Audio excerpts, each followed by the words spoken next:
Your top military advisors warned against withdrawing on this timeline. They wanted you to keep about 2,500 troops. No, they didn't. It was split. So no one told you we can do that, we can continue to do that? No one said that to me that I can recall. Joe Biden said that we would still be able to carry out the over-the-horizon missions we needed to. We'd have air bases. We'd be able to still monitor terrorist traffic in Afghanistan. No, we won't.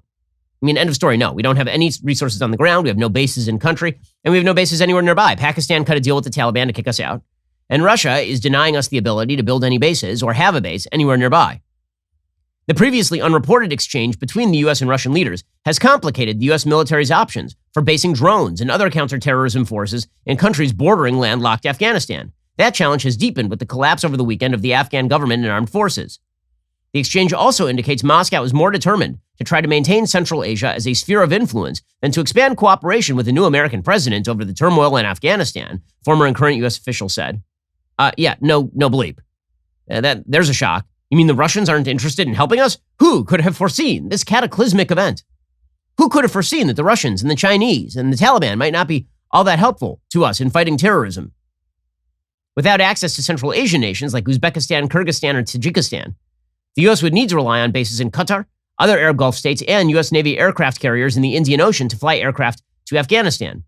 Flight times from the Gulf states are so long, a U.S. drone might spend more than 60% of its mission flying to and from Afghanistan from a U.S. base in Qatar. That would limit the time for conducting reconnaissance or carrying out strikes over the country because the drones basically run out of fuel. So this is all going really, really, really well. The good news is that Joe Biden is enamored with it. He loves it. He loves it. And when he's not lying about how he got to this decision, here's how he got to the decision. He woke up one morning, he had his can of Ensure, he watched part of an episode of Matlock, and then he farted out his decision. That's how he came to this decision. There's no logic to it. He was told in advance by pretty much everyone that this was the world's worst decision. He was told by his DOD that he needed to leave some skeletal troops there, at least until the evacuation was complete. He was told by his State Department this was a mistake. He was told by everyone this was a bad idea. But bad ideas have never stopped Joe Biden before. That's kind of amusing. When Donald Trump was president, there was all this talk about how, Trump isn't really running his administration. The people around him are running his administration. And in reality, many of the people around Trump were constant checks on his bad ideas. Right? Very often, Trump would have a bad idea, militarily speaking. Like, what if we precipitously pulled out from Syria? And James Mattis would step in and go, Mr. President, you can't do that. It's a bad idea. And Trump would go, okay, fine. And then he would listen. Joe Biden listens to no one. And so his advisors have just gone along with the worst foreign policy decision in my lifetime. They just went right along with it and enabled it. After advising him, it was a terrible idea. There was no internal bucking. There were no leaks to the press. There was no talk in advance about how this was going to go. They just went along with it. They let the addled old man figure out what the policy would be. A policy that he had locked in from 2010 and on, even though the war in Afghanistan has radically shifted since 2010, given the fact that we radically downscaled our troop commitment in Afghanistan post-2014. The United States has not had more than 13,000 troops in the country at any time since 2014. And at the time that we left, we had 2,500 troops officially in country to provide, again, a base from which to fight terrorism. But Joe Biden, at least, he has sort of these moments of refreshing honesty because every so often it breaks through. And Joe Biden did this interview with George Stephanopoulos in which he freely admits that whether, he first tried to blame this on Trump, you'll recall. Remember, he said Trump had cut this really bad deal in Doha, Qatar with the Taliban, and we had to abide by that deal. And now Joe Biden's like, yeah, whether or not that deal was made, I was going to do it, which is the actual truth. Would you have withdrawn troops like this even if President Trump had not made that deal with the Taliban? I would have tried to figure out how to withdraw those troops, yes. Because look, George, there is no good time to leave Afghanistan. 15 years ago would have been a problem. 15 years from now.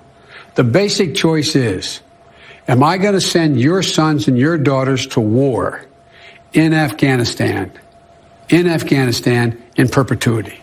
Okay, so when he says there's no good time to leave Afghanistan, the answer to that is right, which is probably why we should have left some skeleton troops there at a minimum. But he was committed to this. He's committed to this. By the way, there's news breaking this morning that the situation in Afghanistan is getting worse. According to Sasha Ingber, who's a national security reporter for Newsy, previously at NPR and National Geographic, a source says situation in Afghanistan is rapidly deteriorating. We've had Americans get beaten throughout the night. One of them, an American woman, was beaten twice, even though she was carrying a U.S. passport. There are reports of sheer chaos breaking out again in Afghanistan. For all the talk about how this thing is starting to lock down, it continues to be chaos at the airport in Afghanistan. It's a disaster area. And yes, Joe Biden was warned about this. Yes, Joe Biden was warned about it. Of course he was. Now, Joe Biden lied about that. Right? He went on Stephanopoulos and in the course of about 30 seconds said he wasn't warned about it and then realized that that was going to be outed as a lie. And then he went to the I don't recall defense, right? The I don't recall defense in politics is what you do. It's the lawyerly way of avoiding any sort of actual blame. Because if you don't recall, that can't be argued with.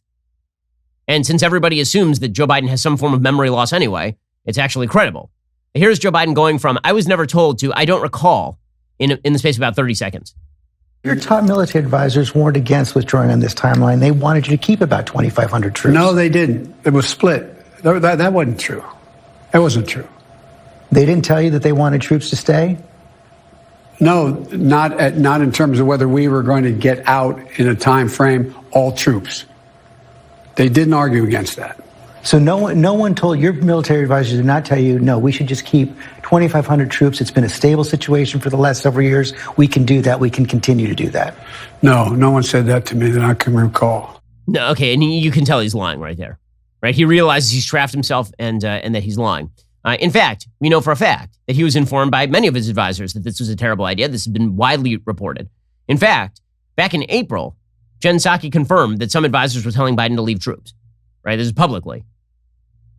Can you explain the rationale for why President Biden went against the advice of military commanders who recommended leaving 2,500 troops on the ground in Afghanistan? Well, I think that's an overcharacterization of every military leader, and I don't think they've all provided their point of view. No military commander wants to stay forever.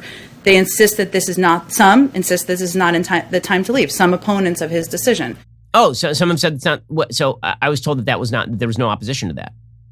By Joe Biden right then, right? He doesn't recall anybody saying that to him.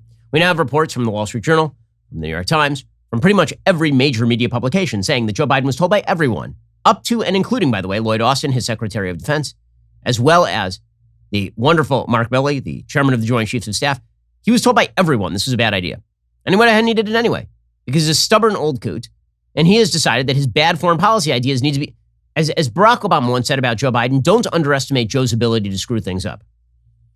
Yeah, well, the American people did, and now we're going to pay for it in a pretty serious way.